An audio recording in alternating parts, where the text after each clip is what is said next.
Kallid külalised, mul on väga hea meel, et söandasite sellel kriisidest külastatud ajal tulla siia Teaduste Akadeemia majja Under ja Tuglase kirjanduskeskusesse.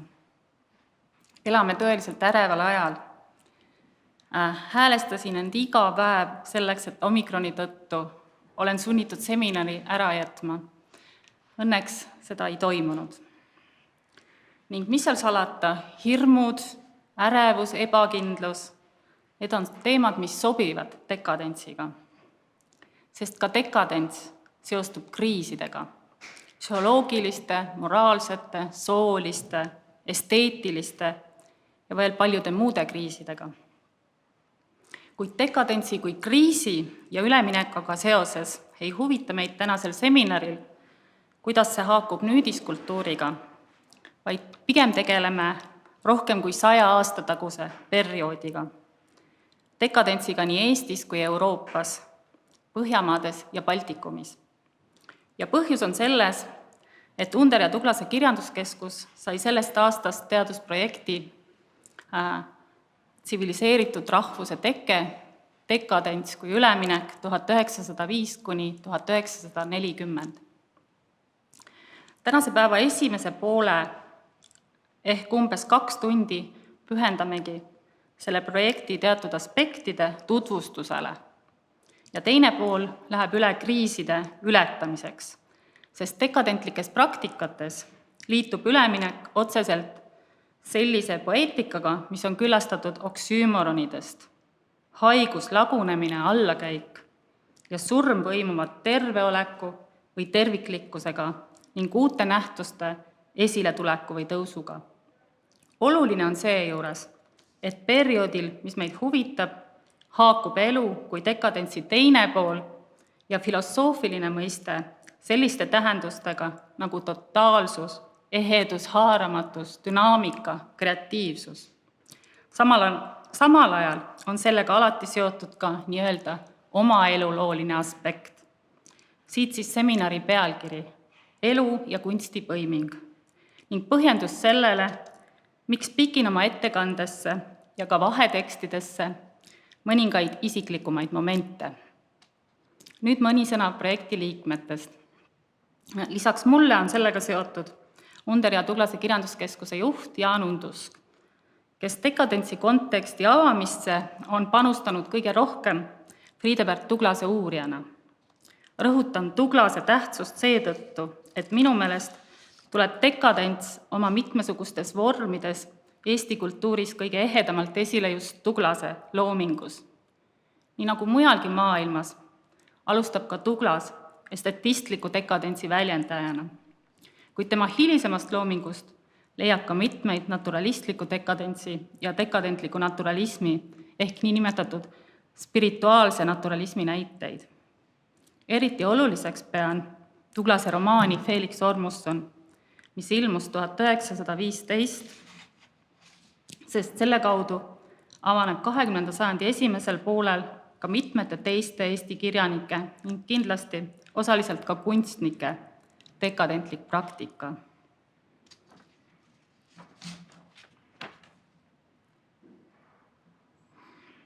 Minu meelest on Felix Ormusson Eestis umbes sarnases rollis nagu Soome kultuuris Ello Onerva Mirdja, mille kohta on öeldud, et selles kulmineeruvad dekadentsile iseloomulikud tekstistrateegiad, teemad, motiivid, representatsioonid ja metafoorid.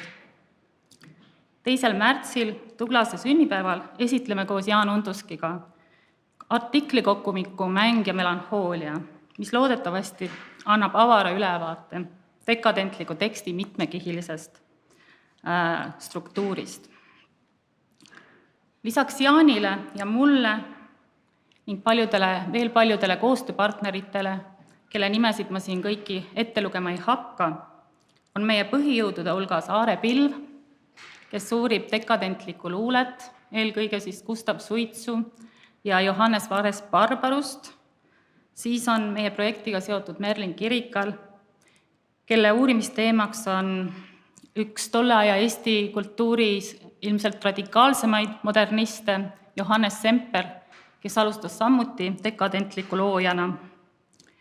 Siis on meil projektis filosoof ja Nietzschean Leo Lux, kelle eestvedamisel loodame käivitada ulatuslikuma Nietzsche mõjude uurimise 20. sajandi esimesel poolel ja oleme ka kaasanud kunstiteadlasi, sest dekadents on rikas intertekstidest, kaasa arvatud viidetest erinevatele kunstimeediumitele, mis joonib omakorda alla Oscar Wilde'i mõtet, mille kohaselt mitte kunst ei imiteeri loodust, vaid hoopis elu joondub kunsti järgi. Kunstiteadlastest on kandvateks jõududeks Tiina Aabel ja Loola Annabel Kass. Muusikateadlastest on meil eksperdina kaasatud Anu Kõlar. Lõpuks mainigem, et väga olulised on 2 Soome kirjanduse uurijat, Viola Parente-Tšapkova ja Riika Rossi. Ja nimelt üks liin, mida üritame selle projekti jooksul arendada, on Eesti ja Soome dekadentliku kirjanduse võrdlus, sest kahtlemata tulevad lisaks Lääne- ja Kesk-Euroopa dekadentsi mõjudele Eesti kirjanduses, kunstis ja kindlasti ka muusikas esile viited Põhjamaade dekadentsiga seotud autoritele. Enim muidugi meie hõimlaste töödele. Soome dekadentsi uurijatega seob mind mitu projekti, mille üheks tulemuseks oli hiljuti ilmunud raamat Nordic Literature of Decadence. Suurim panus sellesse tuli Põhjamaade dekadentsi uuringute algatajalt, Pirjo Lüüdikäiselt, kes on käinud uue dekadentsi uurimisega ühte sammu selle algusest peale, ehk praeguseks kaugelt üle 30 aasta.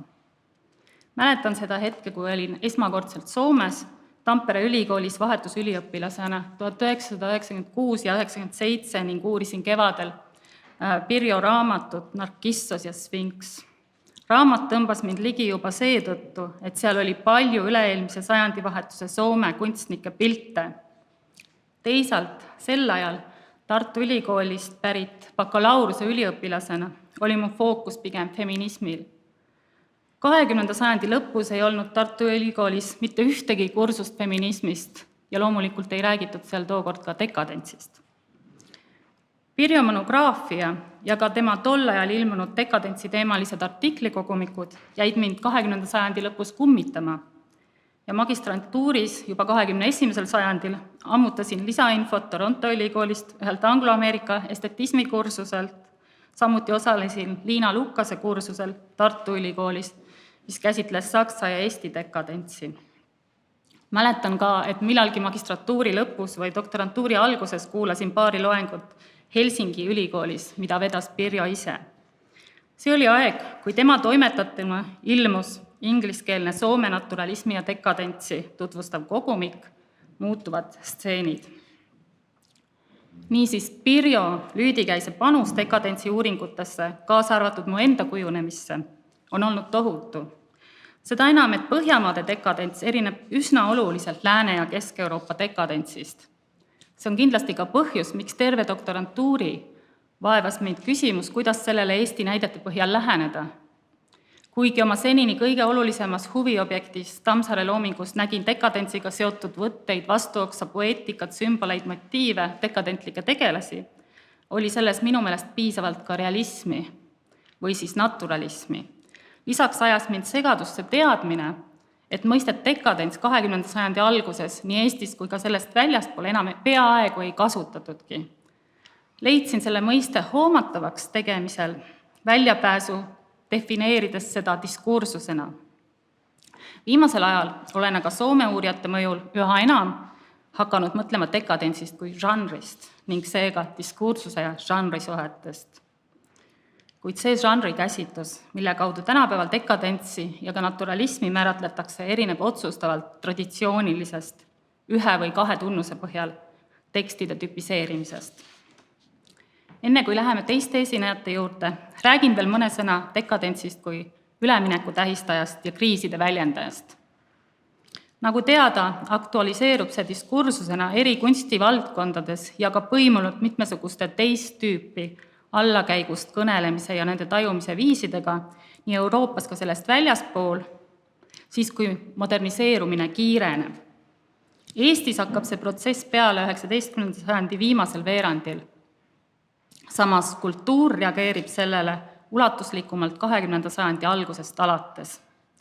Esimene Dekadentsiga seotud kulminatsioon toimub minu meelest 20. sajandi esimese kümnendi lõpus, kui ilmub Noor Eesti 3. album. Ja seal estatistliku dekadentsi näide Randvere Rutt, käsikäes Eduard Vilde dekadentliku naturalismi väljendava jutustusega Kuival. Omas ajas on need kindlasti ka transgressiivsed tööd, kui meenutada siinkohal eilset doktoride kaitsmist Tartu Ülikoolis. Teine kulminatsioon on Esimese maailmasõja hakul ning Siuru tegevuse ja järelmõjude perioodil. Sel ajal ilmub mitmeid naturalistlikke dekadentsi näiteid, kas või Jaan Oksa tööd, mis on tegelikult kirjutatud juba varem, või mõelgem näiteks Tuulase inimese varjule. Ma ei jõua avada meie üritusega seotud kutse semantilist tähendusvälja, mis tõukub tegelikult kujundaja Tiiu Pirsko dekadentsi tõlgendusest ja minu meelest väga õnnestunult. Tiiu võttis aluseks ühe Tuglase varase dušijoonistuse, mis tõenäoliselt tsiteerib muuhulgas Baudelaire'i Spliini ja ideaali. Ütlen lühidalt, et kuna meie projekti üheks huviks on, nagu juba nimigi osutab, rahvusluse suhe dekadentsiga, siis võiks see kurb kuratlik loomake sümboliseerida näiteks noort alaarenenud rahvust ja selle esindajat Tõusikut, kellega Põhjamaades samastuti.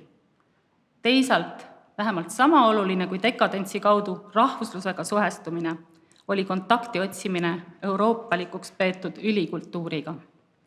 Tahaksingi seetõttu lõpetuseks põgusalt teie tähelepanu juhtida ühele oma lemmikule, üleküpse kultuuri representatsioonile, mida esindab Nikolai Triigi töö Märter. See on nii nimetatud dionüüsilise dekadentsi näide. Dionüüsiline dekadents, see mõiste pärineb Pirjo Lüüdikäiselt ja seostub üsna otse Nietzsche ulatusliku mõjuga dekadentlikule kirjandusele, mida on Soomes kõige põhjalikumalt uurinud Antti Ahmala Joel Lehtoneni näitel. See Triigi töö köitis mind juba doktorantuuri perioodil. Seda enam, et sellele ka viidatakse mitmel pool. Kunstiteadlased on seda tõlgendanud ekspressionismi võtmes, aga minu meelest avaneb see palju paremini pigem dekadentsi kaudu, tuues kuidagi ühel hoobil vaatajani mitmed dekadentlikus kunstis kesksed teemad, kaasa arvatud kompleksse esteetika, eelkõige tohutu hulga viiteid erinevatele tekstidele ja nendega seotud autoritele. Baudelaire'ile ja tema Kurja lilledele, Oskar Vaidi Salomeele, osutused autoritele, kes paigutavad dekadentsi suurlinna ja muidugi allusioonid suurele hulgale Nietzsche tekstidele, mida Märtrist tsiteeritakse ja mis avanevad kõrvutuses teise Triigi pildiga, samasse sarja kuuluva suurlinnaga. Nimelt viimati mainitust kujutatakse seda sama katedraali katusel tantsivat ja pead kandikul kandvat Märtrit otsese vihjena Nietzsche kõigi väärtuste ümbervääristamise ideele.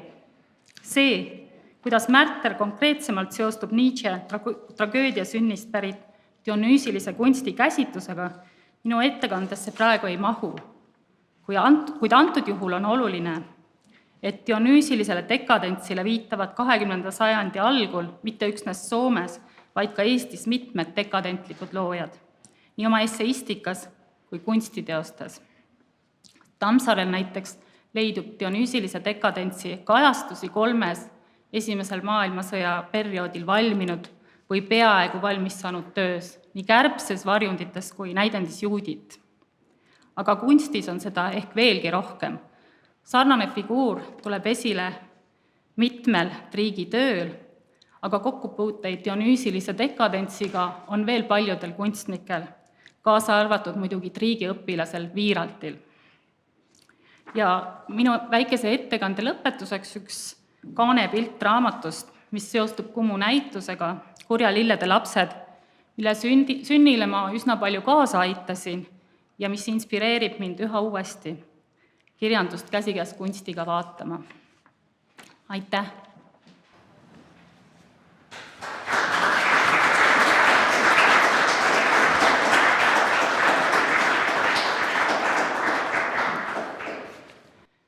Ja nüüd, head kuulajad, üks isiklikum sissevaade, võib-olla veel isiklikum kui see, mis ma nüüd siin teile rääkisin.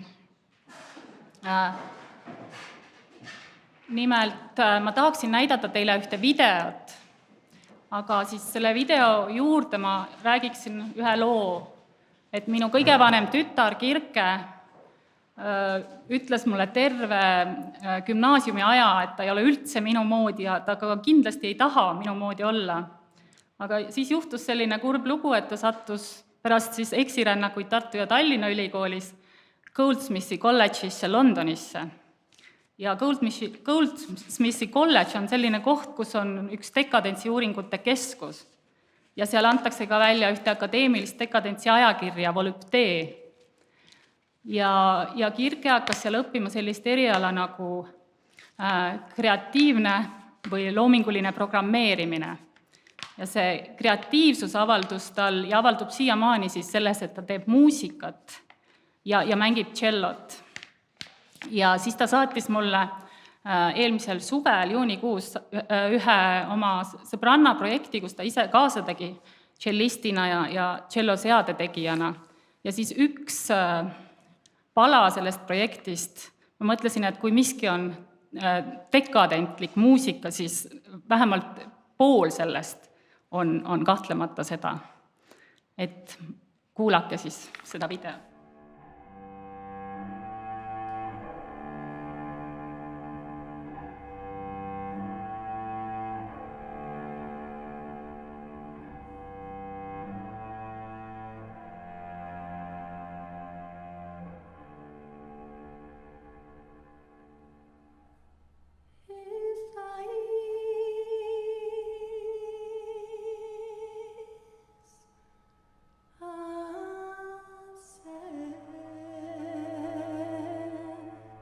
And that's the beauty, that's what attracts.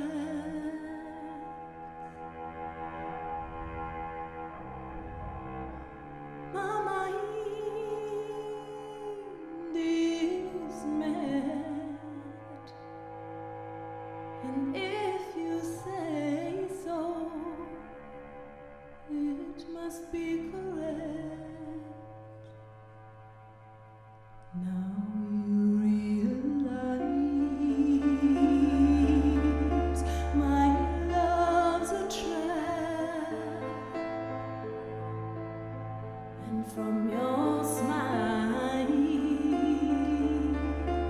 there's nothing left.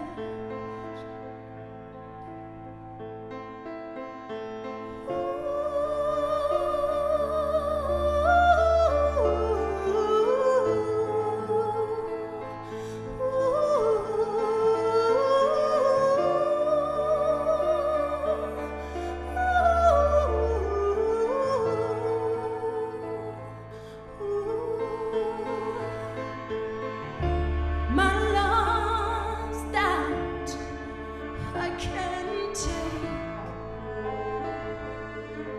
'cause all I ever did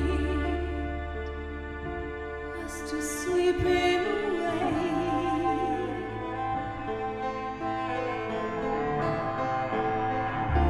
So wrong the fool who said that I wasn't right for this task. May I ask,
et nüüd saab kohe sõna Merlin Kirikal, kes räägib Vabe ja Semperi dekadentlikest seostest. Aga enne veel ütlen paar sõna selle video kohta ja tutvustan Merlinit. Et see video muidugi iseloomustab seda, kuidas dekadents jõuab popkultuuri, et dekadentsi on tõesti praeguseks igal pool ja dekadents hakkab kommertsialiseeruma juba seal 1930-ndatel. Et võib-olla me ei tunne alati ära seda kõike, mis seal dekadentsiga seostub, aga seda on tõesti lugematul hulgal. Aga nüüd Merlini juurde. Et Merlin kaitses siis eelmise nädala esmaspäeval väga edukalt doktoritöö Johannes Semperist ja tema analüütilised mõisted olid tegelikult alguses hoopiski modernism ja feminism ja kehalisus. Et dekadentsini me jõudsime suhteliselt hiljuti, võib-olla 2018 või 2019. Ja siis me olime juba üsna pikalt mõtisklenud Semperi varase novellikogu Hiina keti üle ja sellest nüüd Merlin hakkabki meile rääkima. Palun, Merlin. Kõikidele. Mul on suur au seda üritusel kõneleda. Täna küll kahjuks kriisilapsena ehk siis läbi Zoomi, aga siiski. Ja veel suurem au on mul olla täieline osaline selles projektis, mille kohta Mirjam andis väga sisuka ülevaate just. Ja täna ma tahaksin rääkida Johannes Semperist ja Vabest ja nende vahelisest suhtest või dekadentlikust koostööst. Ta sedastab küll, et oleme harjunud mõtlema dekadentsist kui iseendasse sulgunud, välise suhtes ükskõiksest, ultraindividualistlikust hoiakust ja tundlikkusest, nagu näitlikustab see Taani dekadentliku kirjanduse tipuks peetud romaanile Niels Lüüne loodud Adovabe kujundus. Dekadentsi esindab siin üks mees, mõtlemas, vaatamas kaugusesse, tõenäoliselt spliinis. Või siis dekadents kui ükskõikse näoga peenes ülikonnas mees, kamina, kella ja tapeediga elegantses toas, raamatuga triibulisel tumbal.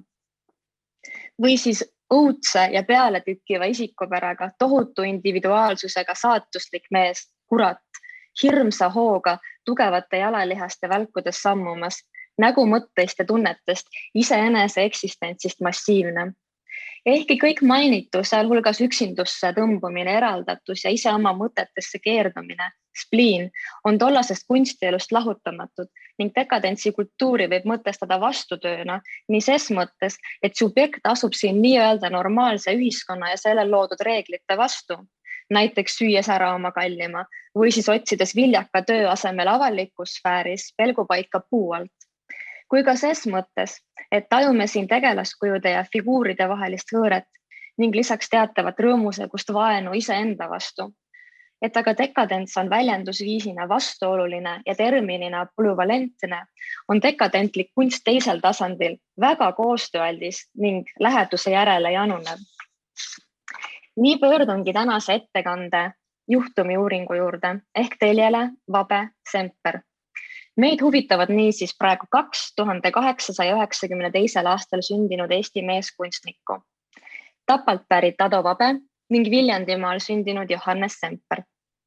Mõlemad võrdlemisi tagasihoidlikest oludest, ehkki Vabe pigem linna ja Semper maakeskkonnast pärit poisid kujunevad 20. sajandi teise dekaadi jooksul Eesti kiirelt moderniseeruva kunsti eestvedajateks. Ado Vabe ema oli väidetavalt pärit Ida-Preisimaalt ning ta pidas koos Vabe isa eestlasest endise raudteetöölisega Narvas võõrastamaja. Narva miljöös pälvis noor Vabe kunstikoguja ja metseeni Glafira Lavretsova soosingu, tutvus oma päevikumärkmete kohaselt Vassili Kandinskiga ning liikus hiljem õppima kunsti Riiga ja tollasesse kunsti tulipunkti Münchenisse.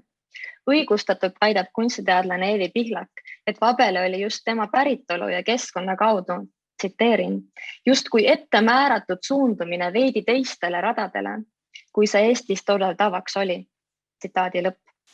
Mis need tavarajad siis olid, küsime? Semper oma mälestustes nimetab neid 3 vaalaks ehk kohalikele meestele peeti sobivaks tohtriks, advokaadiks või kirikuõpetajaks õppimist. Ta mõõnab siis ka kooliõpetaja ametikoha prestiižsust. Ja Johannes Semperi isa oligi kooliõpetaja. ja tema ema Mari Kuriku vend õpetas noorele Semperile saksa keelt, geomeetriat ja orelimängu ja isa õde Liisa Paju mängis samuti Semperi kujunemises olulist rolli. Biograafias ja mälestustes ringlevad ideed Semperi varaküpsusest. Ta saadetakse õppima Viljandisse ning siis hea mainega Pärnu gümnaasiumisse. Ja edaspidi saab Semper õpetaja pojana Peterburi ülikoolis õppemaksust vabastust ning studeerib 4 aastat ehk 1910–14 seal. Tema tollane päevik annab aimdust märkimisväärsest kirjutamisihast ja andest. 1911 ilmub esimene eestikeelne artikkel tollaste esteetikauuendajate ehk nooreestlaste ajakirjas ning ka esimene luuletus tuumdekadentliku pealkirjaga Lilled palavikus ilmub siis. 1917 liitub siis Semper Siulu rühmitusega, mille mõju tema enda ja ka vabeva arengule ei või alahinnata. Muide, et ka noore Semperi ettevõtmised olid suunatud tavapärasest veidi teistsugustele radadele, annavad aimdust tema isa ja ema häbist koormatud vaikimised Semperi luuletuste ja esikartiklite osas. Väidan, et need veidi teised rajad, olid kergemad võtta tänu koostöövõrgustikele, mis olid tollal ka kunstide ülesed. Näiteks ammutas Semper tuge barbaruselt ja tuglaselt ja Erna Siirak on osutanud Semperi varase loome sarnasusele Tammsaare tekstidega, Toomas Liiv näiteks Aino Kallase teostega. Vähem tähtsad ei olnud ka Semperi kontaktid tollaste uute naiste ehk näiteks juba mainitud Kallase ja Alma Ostra Oinase ning loomulikult tulevase abikaasa pianist Aurora Adamsoniga. Niimoodi uurides joonistub välja Semperi kreatiivne mõjurõõm, mis püüdleb pidevalt loominguliste põimingute poole. Sama käib ka vabe kohta. Just siurulaste õlgadel kujunes temast mõjuvõimas kunstnik ning siuru albumid on just riigi ja vabe teoste kaudu palju meeldejäävamalt kultuurilukku kinnistunud. Eesti kirjandus ja kultuurilugu koorub niimoodi lugedes lahti koostöövõrgustike tompudena, kus loominguline õhutus ja mõjulademed saavad positiivse tähenduse. Ado Vabe esimesed teadaolevad tööd sündisid Semperi debüüttekstidest õige pisut hiljem, täpsemalt 1912. aastal. Kunstiteadlased väidavad, et nendest juba koorub välja vormiliselt midagi Eesti kunstis õige uut. Vabe varaste tööde läbiv ning ajastu kontekstis tajutavalt uus joon on liikuvuse kui paigalseisu antipoodi manamine. Vabe jooned ja värvid kannavad hoogsust, teemadena esitatakse muuhulgas tantsu ja sellega seotud erootikat. Näiteks kuulsad parafraasid aastast 1914, millest ühte näete siin. Kunstiteadustes vilumatumgi silm ehk minu silm näeb siin näiteks lehvivaid lokke, mäest mökku ja jälle mäkke tõusmist ja langemist, pikkade sammudega minekut, tuules rappuvat kuuske, draakoni saba, mis võib-olla on ametis vänderdamisega. Selle parafraasi tekstuaalseks näitlikustamiseks toon lõigu Semperi 1918. aasta novellikogust Hiina kett. Tsitaadis kõneleb maalikunstnik Tarm, kelle üks prototüüpe on vabe, ehkki tõenäoliselt on selles jooni Semperist endastki. Sellest tekstikohast muutub jää lõuendiks ning keha joonistusriistaks. Tsiteerin. Võttin uisud, et minna liuväljale. Jääle astudes ei näegi inimesi üksikult, vaid kõik on ühte sulanud. Nagu segumetall anumas sõõri loksu, nagu loputaks seda keegi ühest äärest teisse. Sest see voolavasse massi kõveraid kaarid lõigates eraldin keskab normide, kehade ja nägude liikuvat maastikku korraga ühe naise. Keerlin ta ümber ja silmitsesin teda, lõigates gaasikerad valgustad kargesse jähe loogelisi joonistusi. Tsitaadi lõpp. Uisutaja loob teradega loogelised ja kõverad kaared. Ka armastus sigineb kiirelt uisutades, suure massi sees loksudes. Aga asi pole ainult abstraktses kujutuses ja selle tempokas joonetöös. Ka vabe teistele töödele lisatakse kirjeldustes energilisus. Näiteks ütleb Semper 1921. aastal vabe naise pea kohta, et selles joon elab mitmekordist intensiivset elu. Oma koostööperioodil jagasidki Semper ja vabe kreedot salvestada kunsti muutlik, liikuv, dekadentlik elurütm, olgu Nietzschelik energia või siis persoonlik elan vital. Seeläbi sündisidki siurulik uus mees ja uus naine, kes tahtsid elada nüüd ja kohe, elada mitmekordist intensiivset elu. Dünaamika obsessiooni kaunis näide on avatud kuuehõlmadega, lehvivate juuste, harkisjalgade ja üles tõstetud kätega maailmale täiesti avali kehaga suurepärases vormis sõbraliku näoga mehekuju siuru teisest albumist. Toon sellele illustratsiooni Semperi päevaraamatust 1913. aasta suvest, kus Semper võrdleb end 2 meessõbraga. Mul on hää meel vaadata, kuidas mu keha tugevuse poolest kaugelt nende omadest üle käib. Armastan vabas õhus liigutusi teha ja oma keha tunda ilusais elastilistes poosides. Aga miks? Miks õnnestus vabel siurulastele nii lähedale tulla? Või vastupidi, kuidas õnnestus siurulastel vabe enda manu meelitada? Esiteks, vabe töötas kiiresti. Kärme loomine ei olnud oluline mitte ainult kapitalistlikust vaatepunktist, ehk siis seetõttu, et siurulased said oma tööd võimalikult kiiresti valmis, vaid ka seetõttu, et see manas ajastu kärsitud vaimu, hops valmis, hops teinegi. Siurulastele iseäranis Semperile oli teiseks oluline ka intuitiivne, loomulikuna konstrueeritud loomine, mis eeldab kunstnikult teatud spontaansust, mida vabe meetod ja teosed kehastasid. Kolmandaks vaelub vabe siurulasi ja vastupidi ekstsentrilise kunstniku kujuna, siis siurulased ka vabet. Vabest subenevad tüpaažid jõuavad ka siurulaste proosasse. Näiteks leiame 1918. aastal ilmunud novellikogust Hiina Kett üliõpilase, kelle nimi on Ado. Ka sama kogu 3 viimase novelli maalikunstniku kuju Tarm kannab ära tuntavalt vabelikke jooni. Näiteks kirjeldatakse Tarmi nii. Kohtasin teda kord hulkuva peni keldris, kabarees, kus noor boheemkond istus, lõbutses ja vaidlas. Pikerguna artisti nägu oli lahjunud ja silmis tundus kindlust ning veendumus asjade üle, millest rääkis.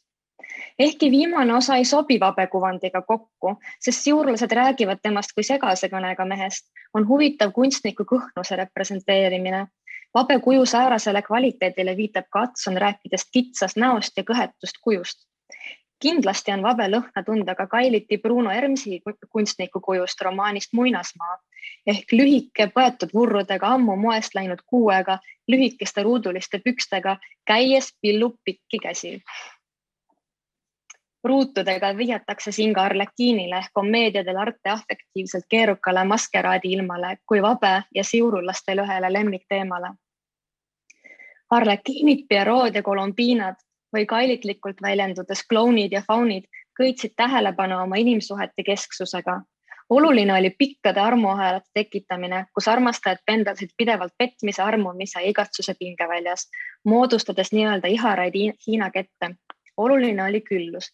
Miks armastada üht ja ühtmoodi, kui saab armastada rohkem ja teistmoodi? Küllus tuleneb ka sellistest argistest asjadest või nii-öelda argistest nagu kujunduste arvust. Üsna hiljuti veel arvasin, et ekraanil nähtavad kujundused olid mõeldud eri trükkidele, eri Hiina keti trükkidele. Kuid Baltika saalis hiljuti veendusin, et need mõlemad vabe kujundused olid 1918. aasta ehk siis siuruaegsele trükile. Ühele raamatule, ühele trükile 2 kujundust, paneb imestama. Hiina keti kaanel põimuvad siis, nagu näeme, botaanilised motiivid kaardimängu elementide ning illustratsiooni keskel asetatud ruudustikuga. See võib olla ka juteriie või näiteks hoopis väga kõrgelt selline silmatav lossipõrand, mis vihjab näiteks mängulisusele, et ruudud võivad vihjata kabele või malele ja ka peenele luksuslikule aristokraatlikkusele, näiteks mustvalgetele kallitele kivipõrandatele. Ja kaane allosas on siis 8 jälgivat rüpsnuteta arvatavasti mehe silma, mis viitavad luuramisele ning armukadedusest tingitud valvelolekule. Samuti eristuvad kaane allosas südame või ärtu kujutised ehk iroonilised armastuse vahendamise võimatuse sümbolid. Kaardimastid, ruutud ja ärtud koonduvad visuaalselt ka naise kehadeks, rindade ning ärtude kõhtude vulvadega. Korduvate jälgivate mehesilmade ja seksualiseeritud näote naise kehade kui objektide vahele sigineb ka seksistlik alatoon. Hiina keti teine kujundus, nagu näete, on märksa figuratiivsem ning illustreerib juttude sisu palju ühemõttelisemalt. Tihedasti koosseisvatest meestest ja naistest on mõned üksteisest kinni haaranud, sümboliseerides juba mainitud ihaketti. Igi-ihaluse teema obsessiivne taaskordamine vabe ja Semperi töödes sugereerib, et modernne ja dekadentlik olemine on selgelt väändunud ümber seksuaalsuse selle sõna kitsamas tähenduses. Niisiis, modernsete kunstnike mitte konformistlikud veendumused ja dekadentlik loomeusk ei tulenenud sugugi mitte iseennast üksilduses meelitavate indiviidide, sageli meesindiviidide mõttetööst. Dekadentlikud kogukonnad sündisid läbi kiituse ja maitseotsustuste eksperimenteerimisjulguse teatav üleolugi sai toitu tihedalt või rõdemalt seotud koostööpesadest, mis koosnesid loomeisikutest, kes suutsid ringkaitse kaudu tohterdada eiramise, mittemõistmise ja ka kriitika tõttu tekkinud pisteid. Ma tänan. Nüüd on mul suur rõõm juhatada sisse järgmine muusikute paar. Uku ja tema õpetaja Krista mängivad siis 2 saksofonil Nigel Woodi 3-osalise teose, mille esimene osa on Swanky, teine osa on Elegy ja siis 3. osa on Virtual Velocity.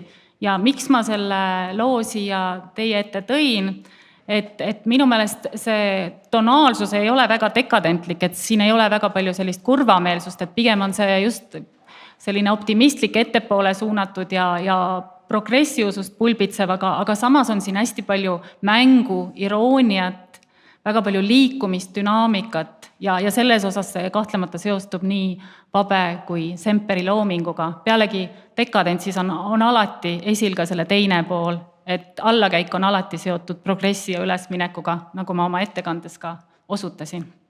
Palun siis.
Ja nüüd järgmisena esineb meile Loola, Annabel Kass.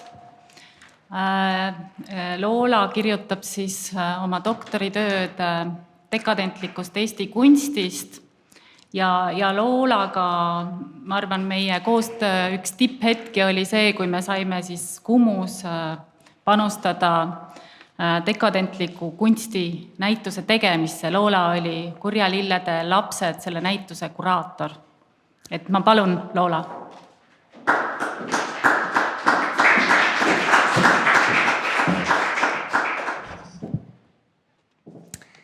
Tere õhtust siis ka minu poolt, et nagu sünnipäeva laps ütles, siis ma räägin teile kurja õitest, mitte lilledest, aga õitest. Ja ma räägin ka Edward Viiralti loomingust. Ja olen ka teile alustuseks siis sättinud vaatamiseks paar teost kurja õitest. Need on illustratsioonid erinevatele Baudelaire'i luulekogu trükkidele. Ükski neist oli esmatrüki illustratsioon, sest esmatrükk oli illustreerimata. Et siin on siis näha üks sukulent, fantastiline sukulent või on see hoopis lihasööjataim. Ma ei oska öelda, mulle tundub, et tal on olemas suu, see on avatud ja sealt tuleb välja ka pisike keel. Ja selline on tüüpiline lihasööjataim. Ja seal kõrval on üks naine oopiumilillede keskel. Oopiumiõied olid ka ühed levinud kurjaõie siis nii-öelda sümbolkujud ja see naine on hästi põnev, et tal on kõrval 2 madu, et need maad on joonistatud või maalitud nõnda, et tekib mulje, nagu need oleksid sellised patsid, mis tulevad tal tukasest välja. Aga tegelikult need pole üldse juustega seotud, need maod, nende kered tulevad välja hoopis naise rinnanipudest. Ja kui mõelda nendele kurja õitele, siis neid kujutati väga erineval moel tegelikult kirjanike ja kunstnike poolt, et tõesti nad võisid olla sellised fantastilised taimed, okkalised sukulendid või siis võisid olla mitte üldse taimed, ka saatuslikud naised võisid kehastada kurja õiekesi, tüüpiliselt siis eevad. Ja mis ma selle kõigega öelda tahan, on siis see, et see prantsuskeelne sõnapaar Le Fleur du Mal on selline tõlkimatu sõnapaar või ütleme nii, et ta osutab vastupanu üheselt mõistetavale tähendusele ja seetõttu on seda ka eesti keeles tõlgitud nii kurjalilledeks kui kurjaõiteks ja see selline siis oksüümoronlikkus või mitmetähenduslikkus on seotud eelkõige selle lille sõnaga, et see fleur tähistab siis nii lille, õit kui ka õitsemist. Ja Baudelaire'i jaoks just see viimane tähendusvarjund oligi väga oluline, ehk siis see, et õitsemine viipab kurja vohamisele ja võimule. Aga samas seda kurja tuleks ka mõista hästi avaras tähenduses, mitte otseselt seostada ainult saatanaga, vaid võiks mõelda sellest, et see on miski, mis kellegi jaoks on kurjast või halvast, mis on ebameeldiv, mitte soovitav situatsioon või nähtus, et olgu see siis mõni kuri naine, saatuslik naine, tuberkuloos või miks mitte ka dekadentlik kunst 19. sajandi lõpul, kui see sai väga populaarseks ja valmistas ka peavalu just nendele isikutele, kes eelistasid siis peavoolus näha domineerimas midagi klassikalist, näiteks Rembrandti, kindlasti mitte Baudelaire'i. Ja niisiis maal ja fleur on mõlemid mitmetähenduslikud ja Baudelaire'i jaoks ongi see ääretult oluline nendes sõnade siis kasutamise puhul pealkirjas, et 19. sajandi keskpaigas juba mõjus see pealkiri ka väga skandaalsena, sest õis või lill oli ju ka traditsiooniline ilusümbol, nagu ta on ka tegelikult tänapäeval. Ja ilu ja inetus olid ja on ka siiani ju seotud nii esteetilise kui eetilise kategooriaga. Ma mõtlen seda, et ilu seostub siis reeglitega, harmooniaga, heaga ja inetus siis kõige selle lammutamisega. Ja Baudelaire'i jaoks märkis see sõnapaar kurja õied siis eeskätt ka tema soovi ekstraheerida ilu või esteetilist võlu kõigest sellest, mida üldjuhul tajuti olevat ebameeldiv, võib-olla isegi jälk, nagu näiteks mõrv, haigus, sadomasohistlik seksuaalkogemus või lagunev laip ja saatan. Ta tahtis ühesõnaga näidata seda, kuidas siis kujundliku keele ning teistele luulekunstile omaste võtetega on võimalik muuta nii nimetatud inetus võluvaks või kui mitte võluvaks, siis vähemalt intrigeerivaks. Ja Baudelaire on ka öelnud korduvalt nii oma mitmetes luuletustes kui ka esseedes, et ilu peitub alati iseäralikkuses, et ilu on siis tema sõnade kohaselt paljuvormiline, mitmevärviline, kindlasti mitte ei saa ilus olla see, mis on tavaline, tavapärane, banaalne ja täiuslik ilu on siis miski, mis sisaldab alati õnnetust ja kurbust. Ja mina näen sellisena just seda Viiralti kunstnikku, mida näitas ka Mirjam enda ettekandes, et see oli siis ka näituse tunnuspildi aluseks, see Viiralti kunstnik ja see teos on ka valitud või oli valitud siis ka näituse tunnuspildiks just seetõttu, et siin on see dekadentlik iluideaal, melanhoolne ilu ja samuti selle ilu siis kujutamise puhul on võtmeliseks tähtsuseks lilled ja õied. Et ühtpidi need kunstniku läheduses toovad esile tema melanhoolia, samuti nad on silmnähtavalt ka oluliseks aktsendiks stilisatsioonis. Aga kui seda teost nii-öelda lähivaadelda, siis tuleb siin välja selline tüüpiline dekadentlik opositsiooniline võtte melanhoolia kujutamisel, ehk siis raskemeelset figuuri kujutatakse klassikalises melanhoolia poosis, ta on natukene ettekaldu, loiu kehahoiakuga, ta pea on norus, pilk on ära pööratud ja visuaalses keeles siis see melanhoolia poos väljendabki enesesse kapseldumist ja sellist rasket meelt ning dekadentlikes töödes väga sageli siis seda tundelaadi, seda kurba tundelaadi võimendatakse ka kurja õitega ehk siis lilledega, mis paigutatakse selle kunstniku figuuri lähedusse ja mis on siis ka sellised längus või kuurdus ja harmoneeruvad nõnda selle figuuriga, võimendades seda kurba tundelaadi. Ja ka peamine põhjus, miks ma siis Viiraltist tahan täna rääkida, peitub selles, et Viiralt, kuid ka tegelikult Ado Vabe olid need kujutavad kunstnikud, kes kasutasid kurja õisi enim oma loomingus. Ja uurimuse põhjal, eks ma olen siis juba aastaid neid kurja õisi taga ajanud, uurinud nende interpretatsioone ja ma olen jõudnud ka selgusele, et Viiralti puhul võiks isegi juba öelda, et need kurja õied on üheks tema peamotiiviks.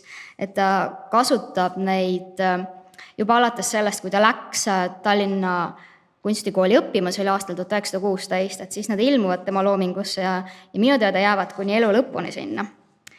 Ja sellega seoses on minu jaoks ääretult põnev teos Kabare.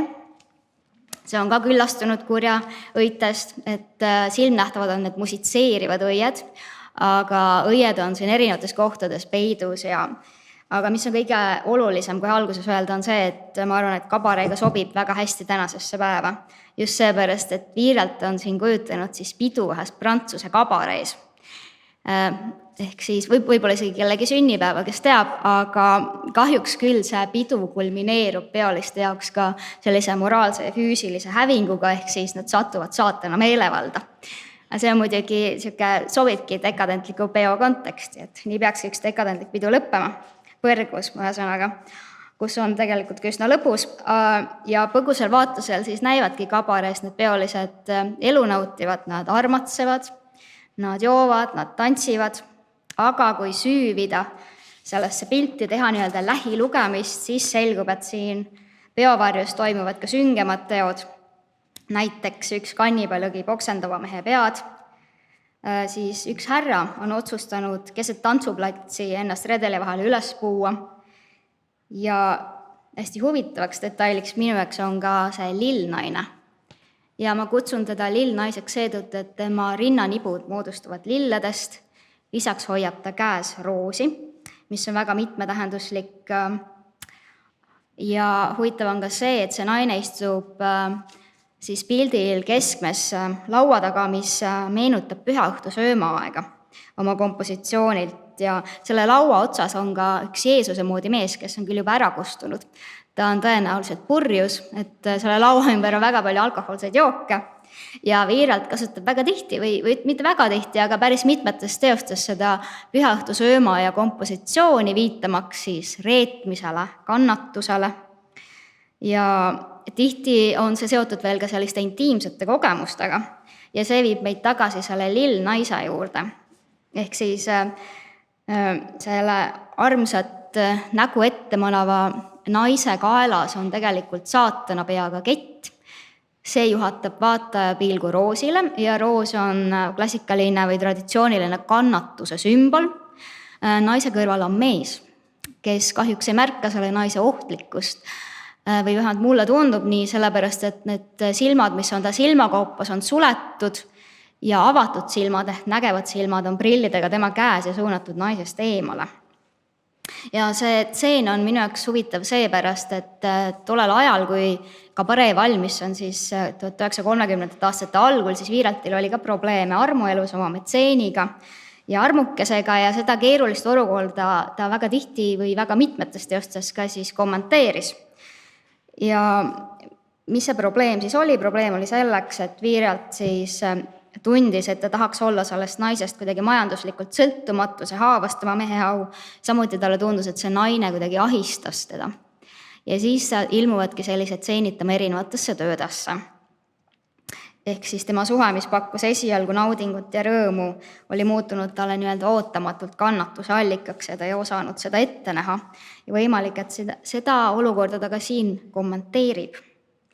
Aga samas, kui seda kabareed uuesti silmitseda tervikuna, siis on ka näha, et enamusmehed on siin saatuslike, ütleme naiste kütkes.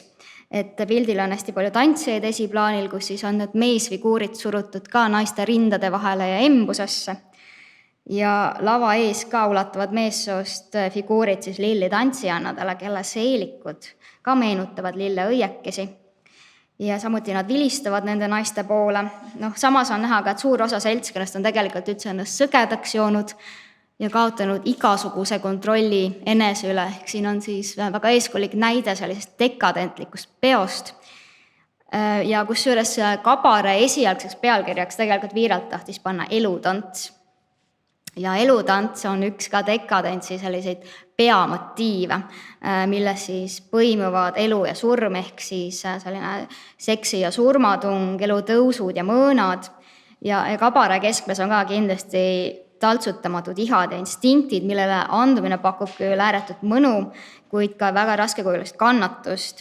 Ja see haakub jälle omakorda Nietzscheliku dionüüsilisuse teooriaga, mis on siis ka dekadentsis hästi oluline, millele Mirjam juba ka viitas ja Viiralt on ka seda dionüüsilisust korduvalt interpreteerinud ja dionüüsilisuse teooria kohaselt siis ongi üheks elu paratamatuks osaks traagika, mille olemasolu ei peaks eirama, ehk siis mis ei tapa, teeb tugevamaks ja sageli avaldub see dionüüsilisus kujutavas kunstis just sellistes seksuaalsetes kompositsioonides, kuhu on lisatud viiteid ka muusikale ja tantsule.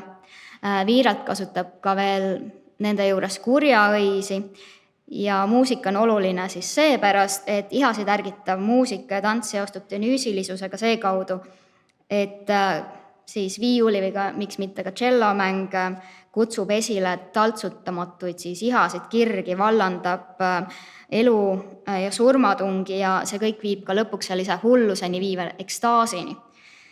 Ja see võib omakorda siis lõppeda katastroofiliselt.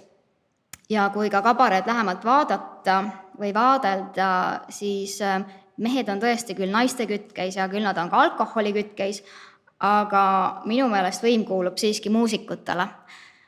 Sellele puust välja kasvavale tšellole, mille siis näppude otsast tulevad välja ka õiekesed. Ja samas siin on olemas tegelikult 2 kurjaõite puud, et üks on see tšellopuu, aga teine on siis pühaõhtu sööma aja laua, ütleme, kõrval üks skulpturaalne naine, kellel on palju rindu. Tema rindadest purskavad välja ka siis mingisugused mahlad, on see alkohol või midagi muud, mingisugune joovastav vedelik, aga selle naise käed on üles tõstetud ja nendest kätest kasvavad välja ka õunapuõied ja õunapuviljad. Ja õunapuõied on ka Viiraltil väga tüüpilised kurjaõied ja nad seostuvad muidugi siis ka kurjaga ja ebameeldivaga just siis Piibli ja Eevalu kaudu. Ja selline puu ei ole tegelikult ka ainult Viiralti kunstile iseloomulik, vaid see on üldse dekadentsis väga levinud kurjaõie sümbolina, et siin on üks näide veel ühest Viiralti siis puust, mis on tema põrgu teosel. Ja põrgu on siis ka selline dekadentlik teos, ma isegi ütleks, et see on tema üks autoportree, kus ta siis ka vaatab tagasi oma varasemale elule Prantsusmaal, mis oli, ütleme siis, elu põletav, põrgulik mingis mõttes, aga ehk siis see puumotiiv on juba väga vana dekadentsis.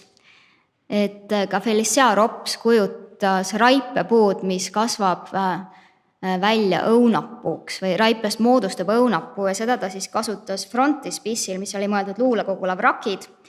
Ja need vrakid on ka mingis mõttes seotud kurjaõitega või võiks öelda, et isegi, et need on kurjaõite osaks, selles mõttes, et kui 1857. aastal Baudelaire publitseeris oma luulekogu kurjaõiet, siis sealt ju keelustati teatavasti ära 6 luuletust kohtu poolt. Aga siis Baudelaire läks Brüsselisse ja publitseeris need vrakkide luulekogus koos paari või päris mitme uue luuletusega. Ja siis Felicia Ropsiga tutvus ta ka seal ja too tegi siis sellele luulekogule ka illustratsiooni. Ja seda on siis väga paljud dekadendid ka interpreteerinud. Ja nii siis tulles tagasi kabaree juurde, nagu ma ütlesin, võim kuulub muusikutele ja kurjaõitele, kes musitseerivad, ning selle kabaree puhul olen ma mõnikord ka mõelnud seda, et võimalik, et Viiralt on siin viidanud ka Kailiti saatana karussellile. Et dekadentsis on kombeks teha viiteid, et need on hästi sellised intertekstuaalsed.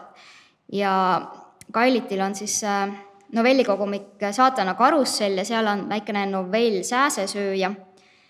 Ja selles novellikogumikus tegutseb ringi saatan Beppo, kes on ka oma instinktide kütkeis, nagu paljud dekadentlikud karakterid. Ja tema probleemiks on siis see, et teda painab pidevalt igavus ja selle igavuse peletamiseks käib ta ringi ja kiusab inimesi. Ja ehk siis surelikke ja ühel hetkel jõuab ta ka kloostrisse. Ja seal kloostris siis saatan Beppo hakkab mängima viiulit ja seda tehes sisendab ta kloostri elanikesse kirglikke nägemusi maisest elust, tõstes nii libiidot kui ka janu alkoholi järele ning ühes stseenis saatan ka kiigub tütarlapsena Sireli põõsal ja raputab õisi munkade pähe ning sosistab nende kõrvadesse roppe soove ja mõtteid. Ja Viiralt oli muidugi ka veel suure lugemusega kunstnik ja see on ka üks põhjus, miks ma arvan, et ta on ilmselt teinud viite siin ka Kailitile. Ja muidugi ta tegi ka koostööd siurulastega. Nii et, aga kokkuvõtteks ma arvan, ma pean ka selgitama seda, et saatan dekadentlikus loomingus ei ole alati selline ilmtingimata negativiseeritud tegelane, samuti mitte ka sellised pöörased peod ei ole negatiivsest vaatepunktist kirjeldatud või ei loeta siin moraali, sellepärast et saatanat kujutataksegi dekadentsis enamasti kui inimest, kes on evolutsiooni tulemina tekkinud, kes nagu iga teine loom on metsik oma instinktide, ihade küüsis, juhul kui tsivilisatsioon teda ei hari ja ei kasvata. No muidugi tsivilisatsioon pakub ka alkoholi ja muid asju. Erutavat tantsu, mis jälle selle nii-öelda ära nullivad, selle tsiviliseeritud kasvatuse, aga ühesõnaga saatan tähistab tunge, nartsissismi, mis kõik on väga loomulik, samamoodi nagu elu dionüüsilisus, mida siis ilmselt sobib ka väga hästi sümboliseerima 1930 aastate kabare, kus avanebki see täielikul kujul elu nii-öelda õudne ilu. Aga ma arvan, et see ongi minu poolt kõik. Ja nüüd esineb meile Kirke tšelloga ja tema etteaste on inspireeritud Baudelaire'i Raipest.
Ja nüüd on siis käes aeg anda sõna Soome dekadentsi uurijatele, et esimesena esineb meile Viola Parente-Tšapkova, kes on siis Turu ülikooli soome kirjanduse professor.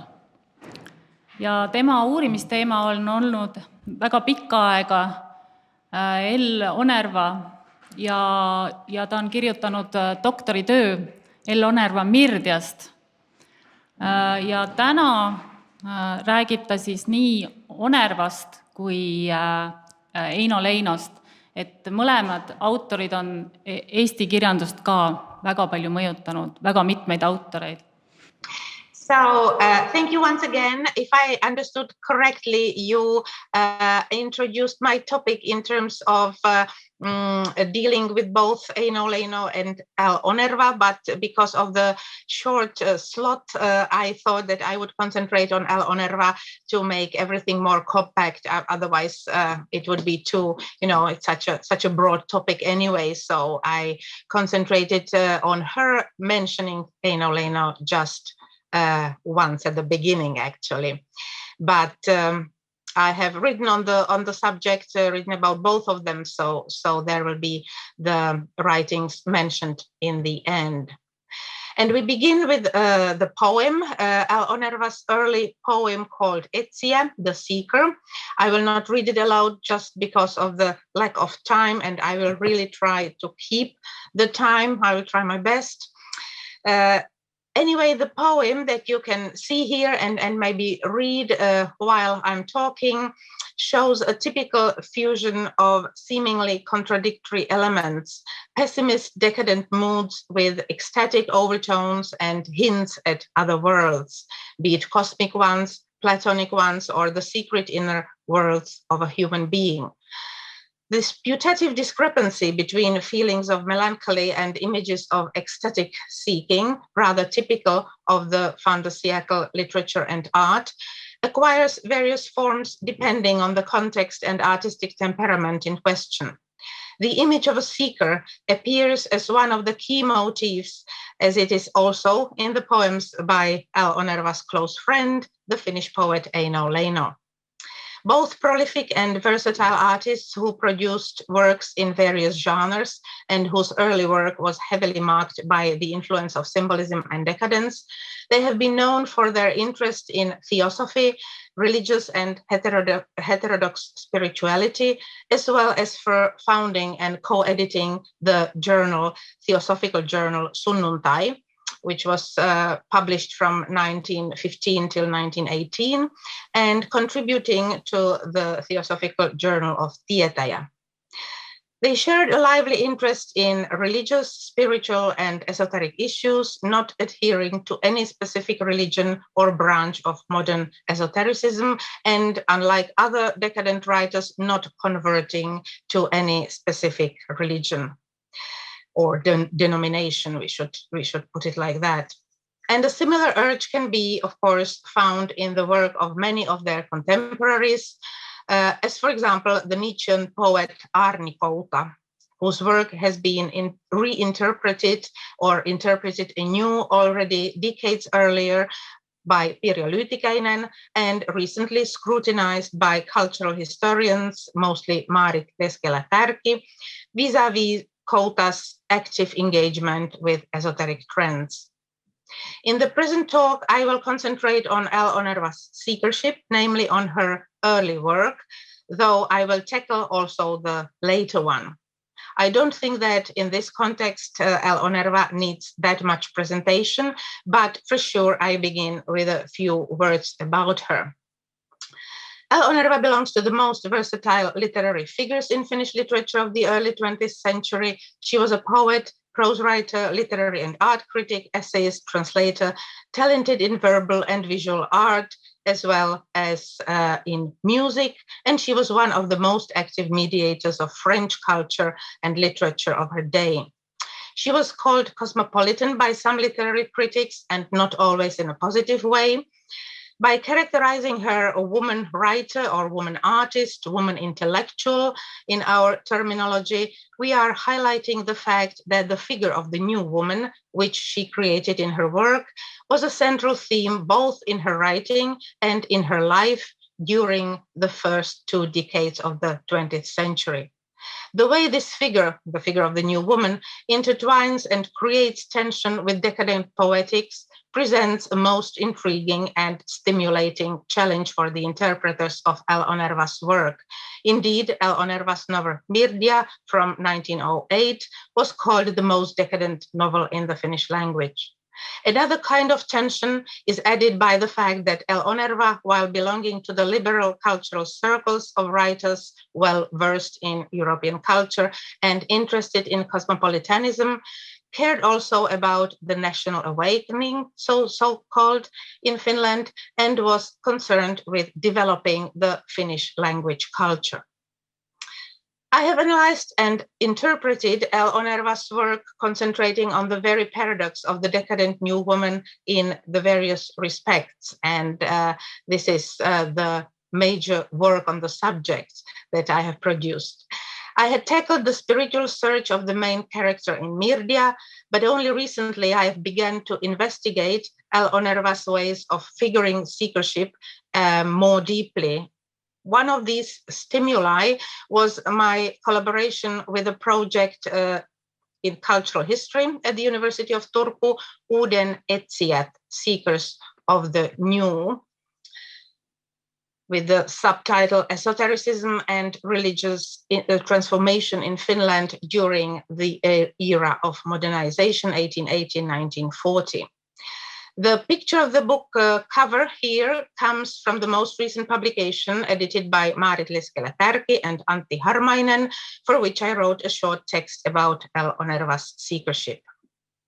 The concept of seekership that we should at least briefly define now, and which is central to my analysis, comes originally from the sociology of religion.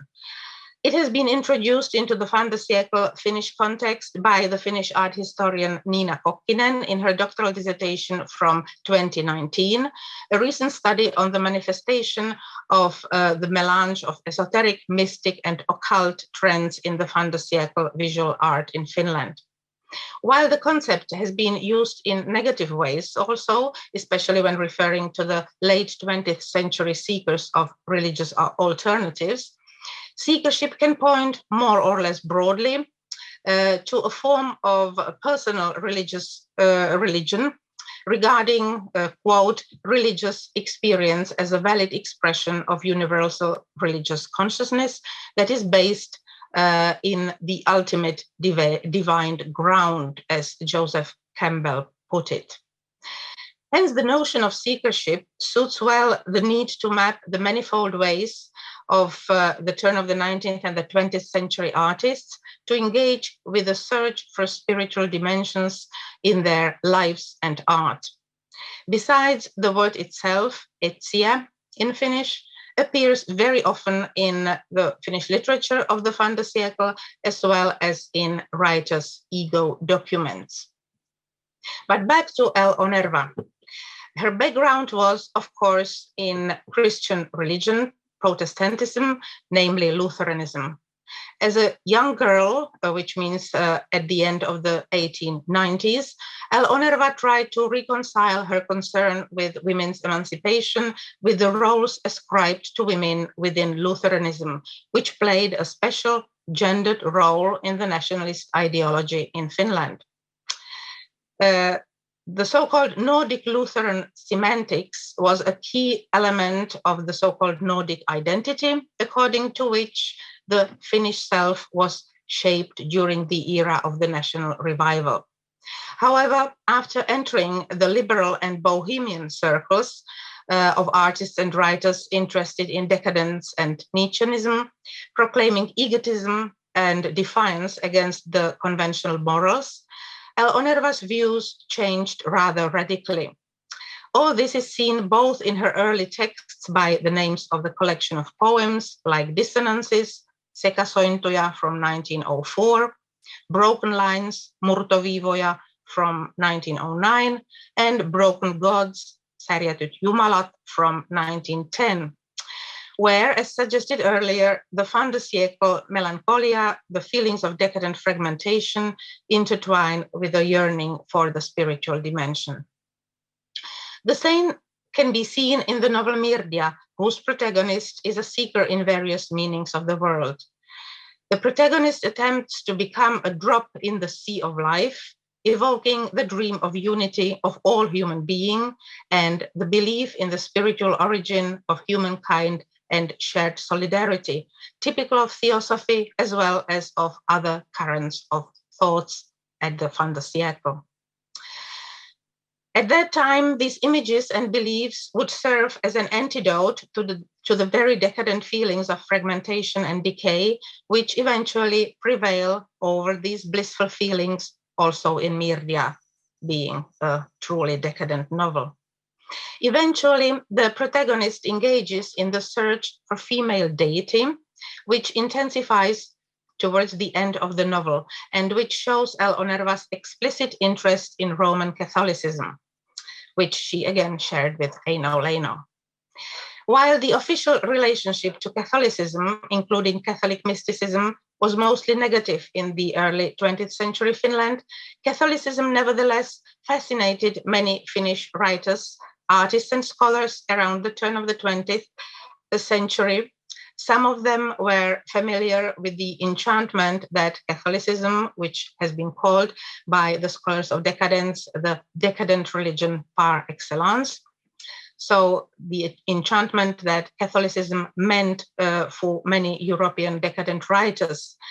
Depending, of course, on the context, fascination with Catholicism and conversion to Catholic faith had different meanings and implications in the countries where Catholicism was the major Christian denomination, and in those where it was perceived as marginal, foreign, and exotic.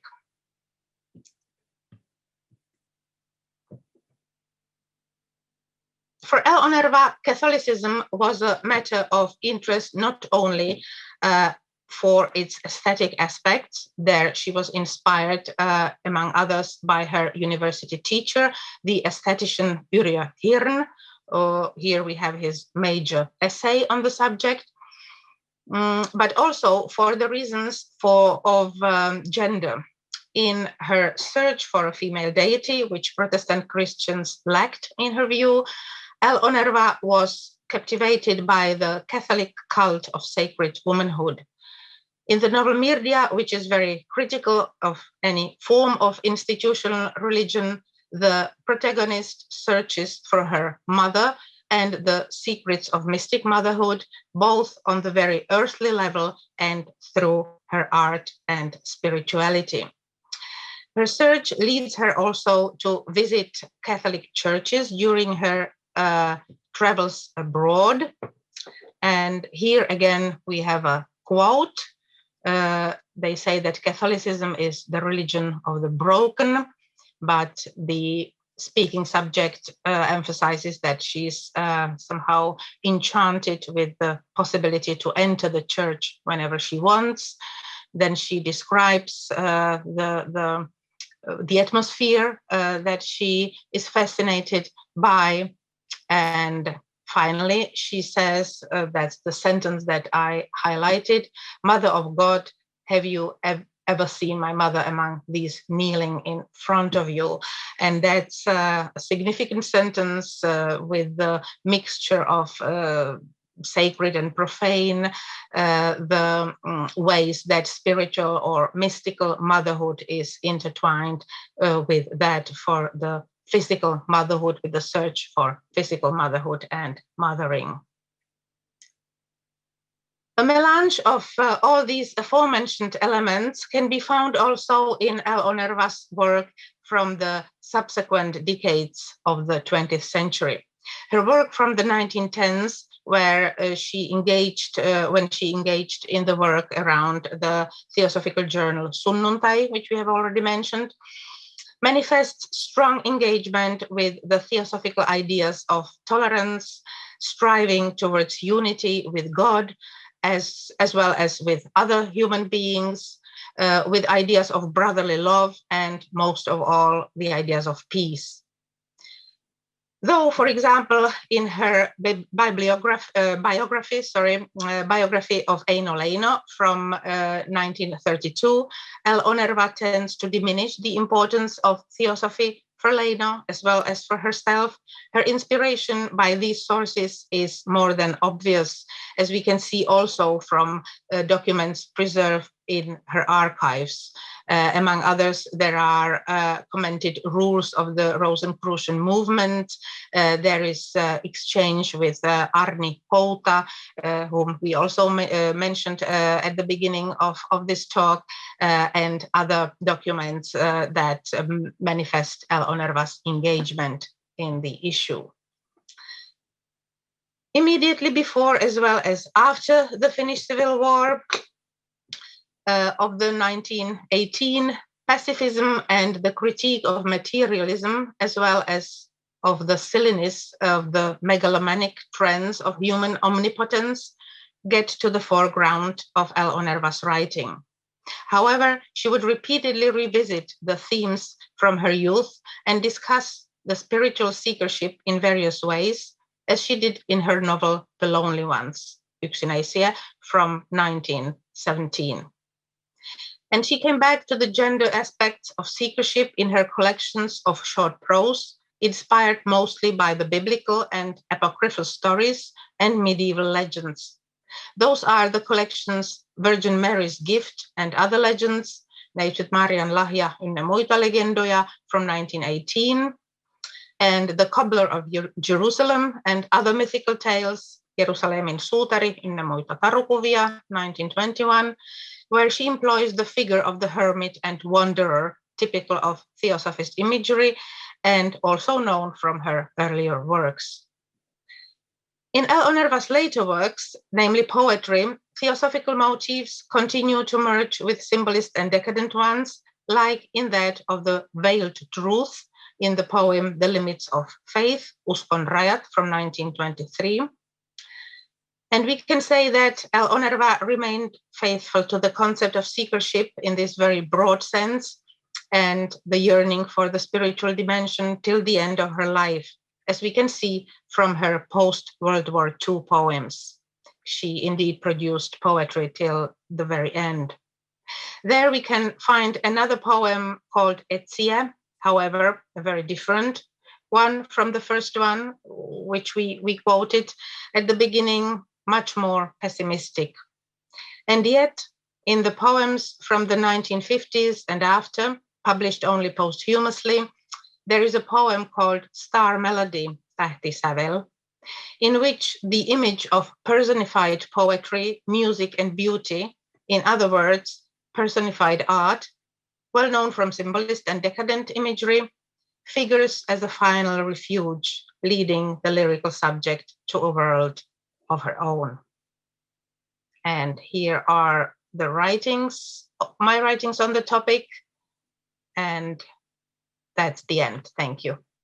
Nüüd on jällegi järge Uku käes ja ta esitab teile koos Tiiu Jõrmaga ühe loo, aga kui nad ennast siin sätivad valmis, siis ma tsiteerin ühe lõigu Douglaselt.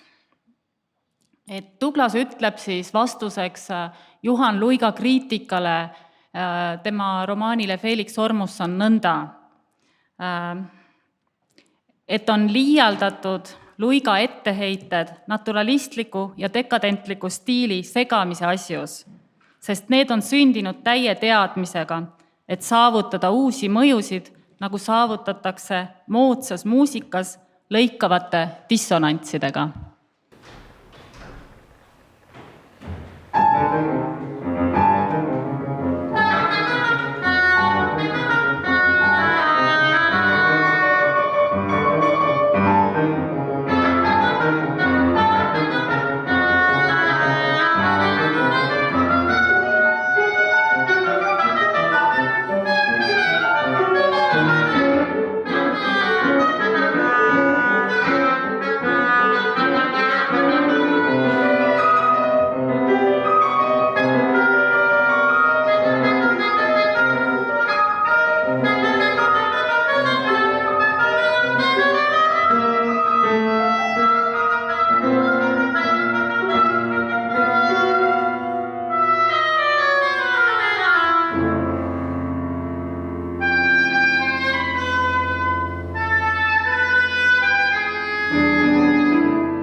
nüüd annan siis sõna eelviimaseks etteasteks Helsingi Ülikooli soomekirjanduse professorile Riika Rossile ja Riika räägib meile Franz Emil Sillanpää maa dekadentsist, et enamasti assotsieerub dekadents meile suurlinnadega, aga tegelikult toimub dekadentsi väga palju ka maakeskkonnas, eriti Põhjamaade dekadentsi näidetes. Palun, Riika. So, good evening, everyone. Can you hear me? Many thanks, Miriam, for this kind presentation and for this invitation. I'm very honored and pleased to participate in this wonderful event. And I'm also sorry for not being able to be physically present, but thank you once again, Miriam, for this invitation, and congratulations for this wonderful project. We have been collaborating with Miriam for a long time, and I'm looking forward to our future collaboration within this fascinating project, which opens very promising views to a comparative study of history of Finnish and Estonian literature. My previous research centers on historical period styles in Finnish literature and more recently on literature and emotions from an interdisciplinary perspective. And I have previously published on history and theory of literary naturalism, realism and primitivism, and also studied the literature of decadence in relation to naturalism and early modernism.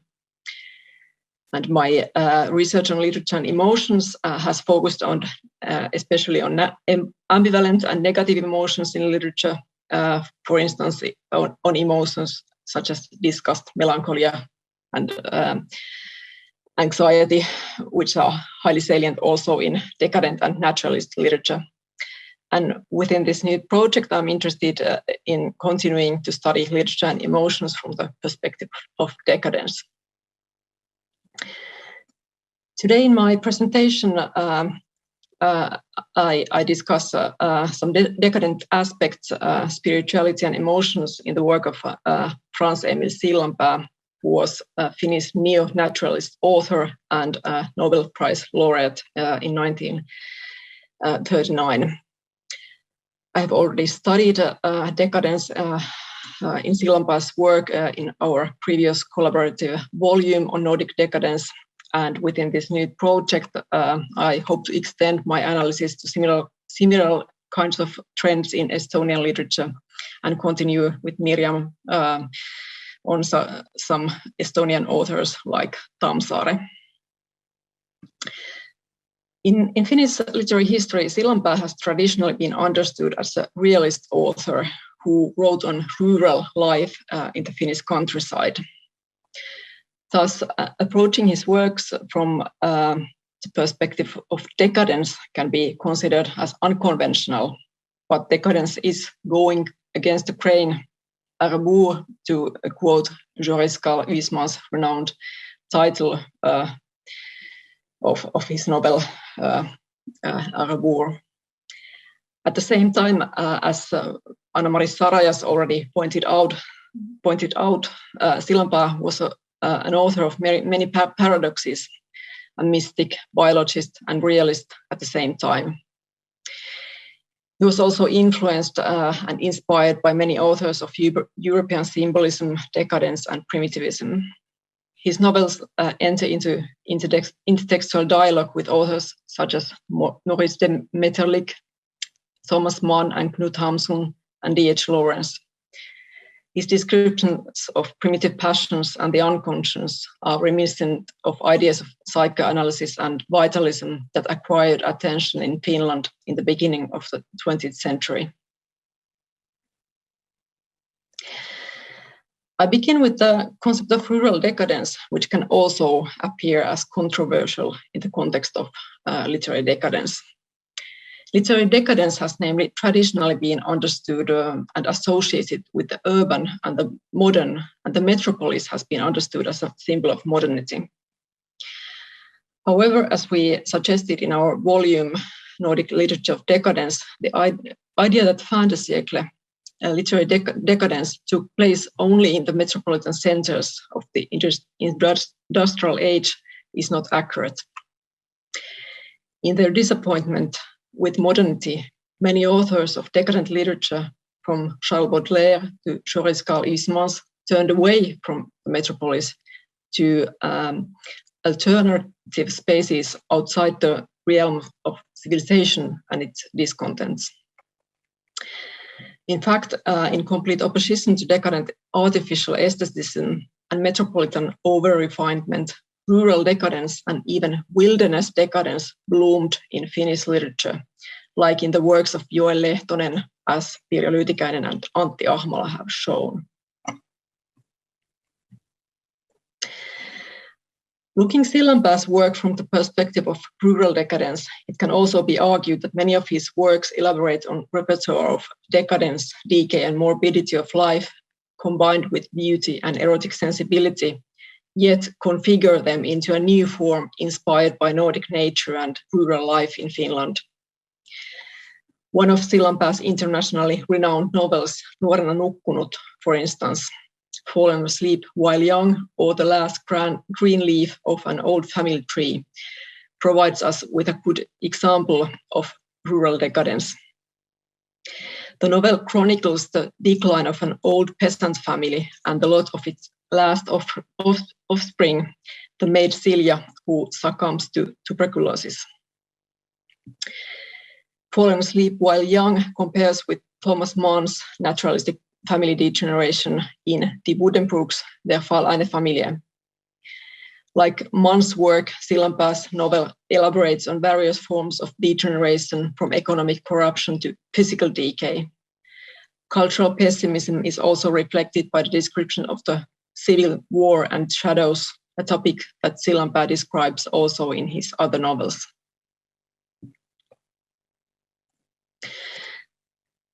The decadent tendencies in Sillanpää's work are further exemplified by the fusion of beauty and decay, which is a highly salient theme in Sillanpää's work.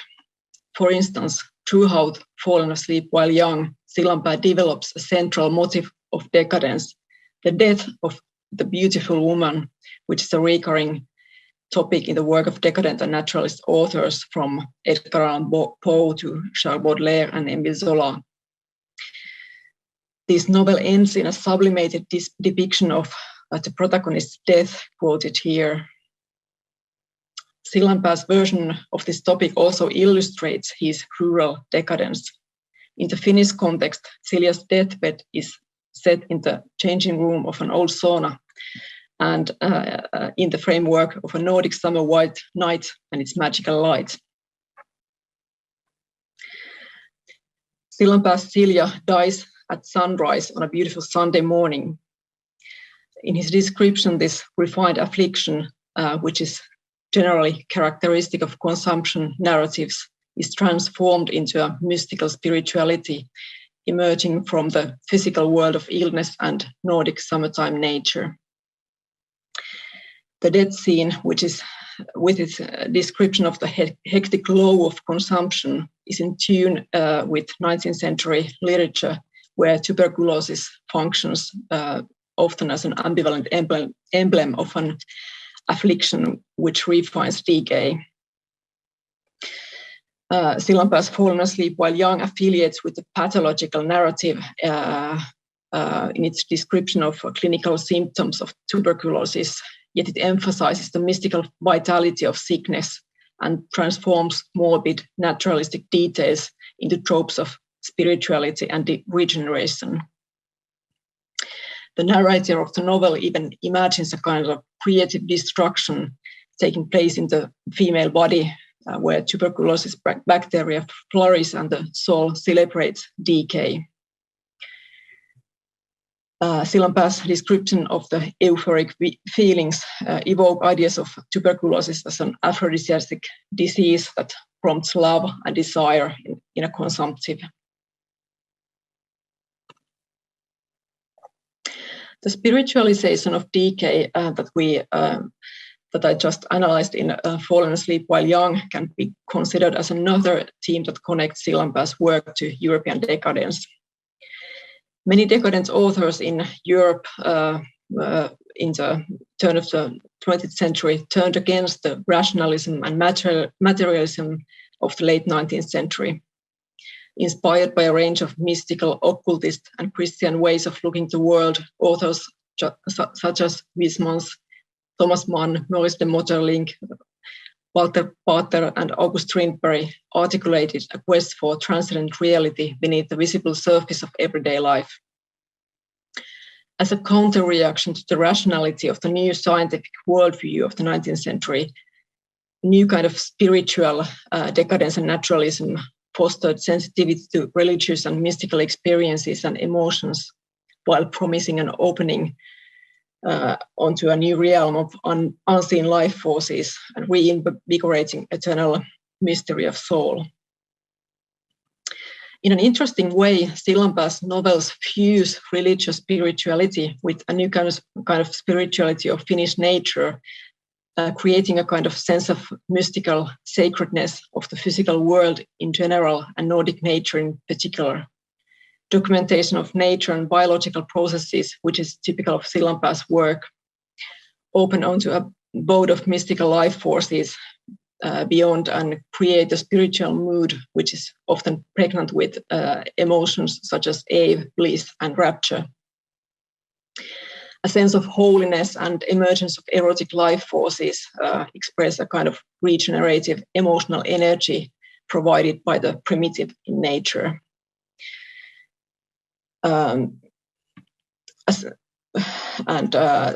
Emotions such as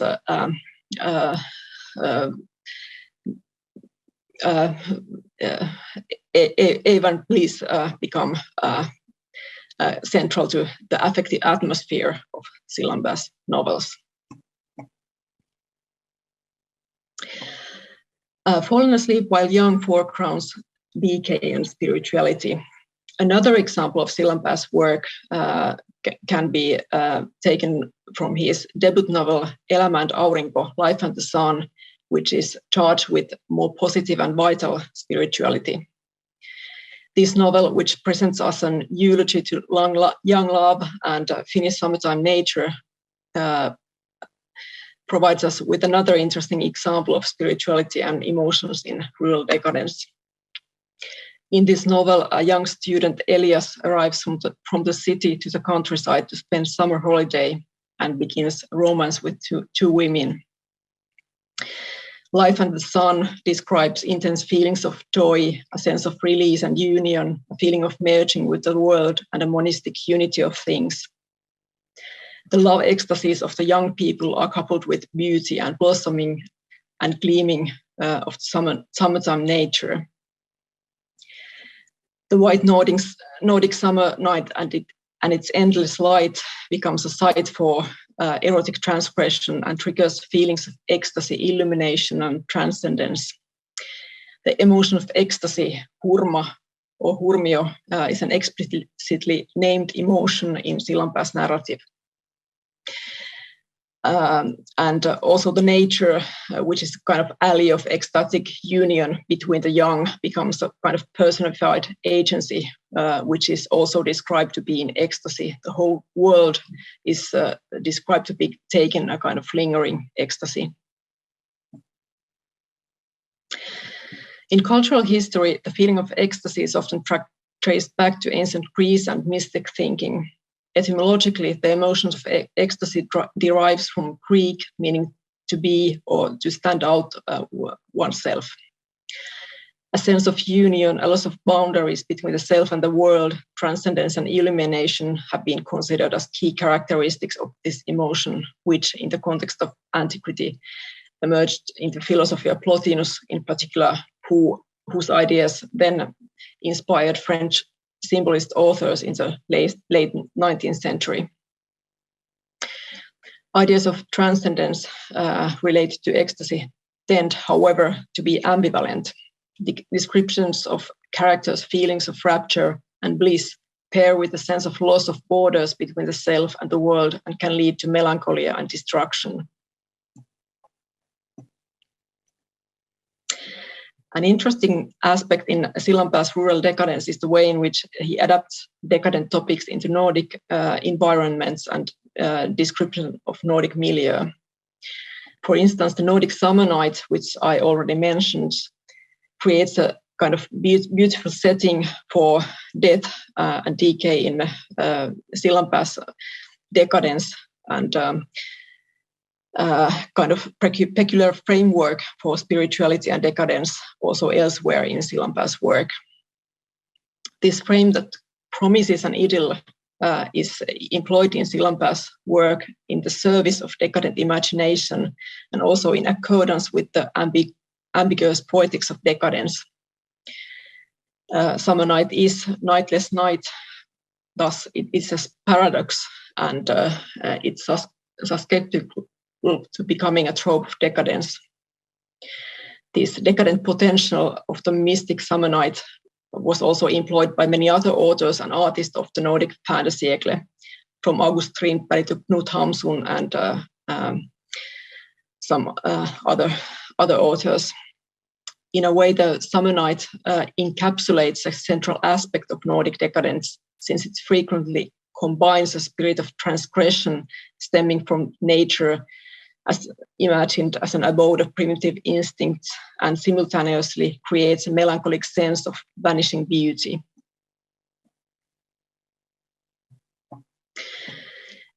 In the framework of decadent poetics, however, the allure of the white Nordic summer night ultimately turns out to be delusive.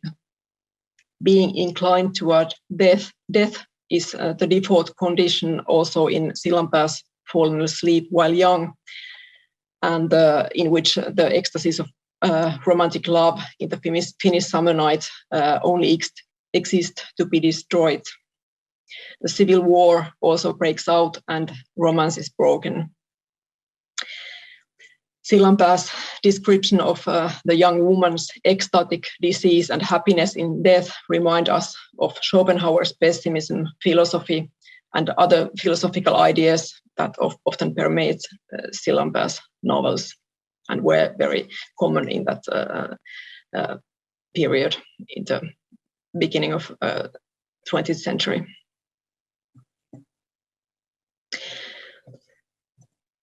All in all, in Sillanpää's work, the mystical feeling of union with nature, deity, and other souls can manifest as a positive sense of connection with others, or alternatively, as a loss of self and agency. The liberation of the boundaries of self remind us of what early 20th century philosophers and authors like Roman Roland and Freud also called the so-called oceanic feeling, which is very ambivalent emotions, since this ecstatic feeling of union can lead into a sense of connection with others, or as a sense of loss of self and dissolution of the self, and emotional detachment, and even insensibility and melancholia. Towards the ending, I would like to shortly discuss the ethical aspects of Sillanpää's story world and their mystic atmosphere. Ecstatic experiences are often delusive for Sillanpää's characters.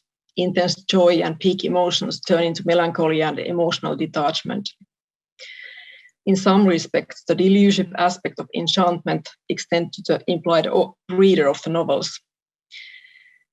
The emotional tone of the text can be seen as a strategy of persuasion, which calls the reader to accept the novel's somewhat conservative ethos and nostalgia for traditional agrarian society, which Sillanpää's novels often imply. The reader who is inspired by this mystic atmosphere may fall in a kind of moral oblivion while reading Sillanpää's texts. All in all, Sillanpää is an author of many paradoxes, as decadent authors usually tend to be.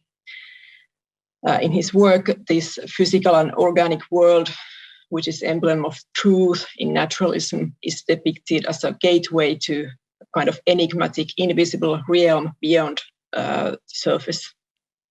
A kind of timeless and mysterious basic humanity lies in the core of Sillanpää's work.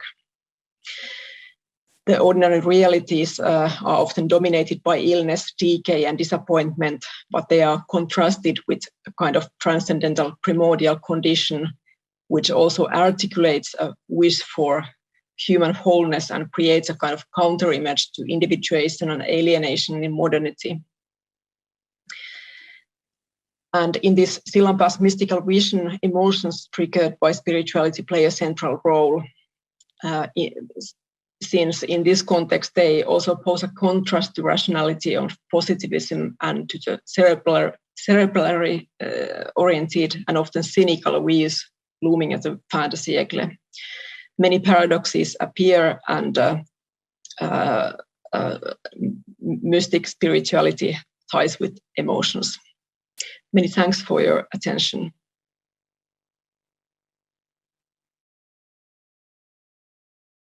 Ja nüüd kutsun lavale meie viimase etteaste esitajad Uku koos saksofoniga ja Tiiu Jürma ja nad mängivad ühe Bonnot süüdi kaheosalise.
Suur tänu kõigile kannatlikkuse eest, et nüüd hakkab meie sündmuse teine pool ehk kriiside ületamine.